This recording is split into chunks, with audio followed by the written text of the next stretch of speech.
ക്രിസ്തുവിൽ എത്രയും സ്നേഹം നിറഞ്ഞ സഹോദരി സഹോദരങ്ങളെ, മാതാപിതാക്കളെ, തിരുസഭ എന്ന് നമുക്ക് ധ്യാന വിഷയമായി നൽകിയിരിക്കുന്നത് വിശുദ്ധ ലൂക്കായുടെ സുവിശേഷത്തിൽ നിന്നാണ്. ഈ സുവിശേഷ ഭാഗത്ത് ലാസറിൻ്റെയും ധനവാന്റെയും ഉപമയാണ് ധ്യാന വിഷയമായി നൽകിയിരിക്കുന്നത്. ഇനി നീ എത്ര നാൾ കൂടി ഈ ഭൂമിയിൽ ജീവിക്കും? നാം കൂടെ കൂടെ നമ്മോട് ചോദിക്കേണ്ട ചോദ്യമാണിത്. സ്വർഗം സ്വന്തമാക്കാൻ നാം എപ്രകാരം ജീവിക്കണമെന്ന് യേശുനാഥൻ ഈ സുവിശേഷത്തിലൂടെ പറയുന്നുണ്ട്. മറ്റുള്ളവരെ മറന്ന് സ്വന്തം സ്വാർത്ഥതകൾക്ക് വേണ്ടി ഓടുന്നവർക്ക് നിത്യസന്തോഷം ലഭിക്കുകയില്ലെന്ന് യേശുനാഥൻ ഈ സുവിശേഷത്തിലൂടെ വെളിവാക്കുന്നു. ഈ ഭൂമിയിലെ നമ്മുടെ ജീവിതത്തിന് ഏത് നിമിഷവും തിരശീല വീഴാം.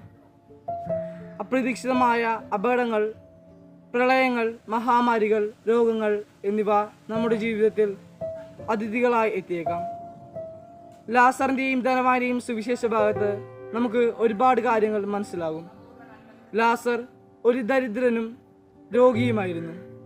എന്നാൽ ധനവാനാകട്ടെ നല്ല സമ്പത്തുള്ളവനും നല്ലതുപോലെ ജീവിക്കുന്നവനുമായിരുന്നു. ധനവാന്റെ പടിവാതിൽക്കലാണ് ലാസർ കിടന്നിരുന്നത്. ധനവാന്റെ മേശയിൽ നിന്ന് വീഴുന്നതായിരുന്നു അവൻ്റെ ഭക്ഷണം. ധനവാൻ ഒരു നാൾ മരിക്കുന്നുണ്ട്. അവൻ തീച്ചൂളയിലേക്ക് പോകുന്നുണ്ട്. നരകത്തിലേക്ക് അവനെ എടുത്തുകൊണ്ട് പോകുമ്പോൾ അവൻ അനുഭവിക്കുന്ന വേദന നമുക്ക് മനസ്സിലാക്കാം. ലാസർ മരിക്കുന്നുണ്ട്. അവനെ മാലാഖമാർ നമ്മുടെ പിതാവായ അബ്രഹാത്തിൻ്റെ മടിയിലേക്ക് വഹിക്കുന്നു.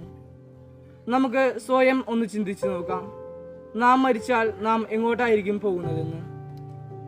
വിശുദ്ധ മർക്കോസിന്റെ സുവിശേഷം 10-ാം അധ്യായം 21-ാം വാക്യത്തിൽ യേശുനാഥൻ ഇപ്രകാരം പറയുന്നുണ്ട്: നിനക്ക് ഒരു കുറവുണ്ട്, പോയി നിനക്കുള്ളതെല്ലാം വിറ്റ് ദരിദ്രർക്ക് കൊടുക്കുക, അപ്പോൾ സ്വർഗത്തിൽ നിനക്ക് നിക്ഷേപമുണ്ടാകും.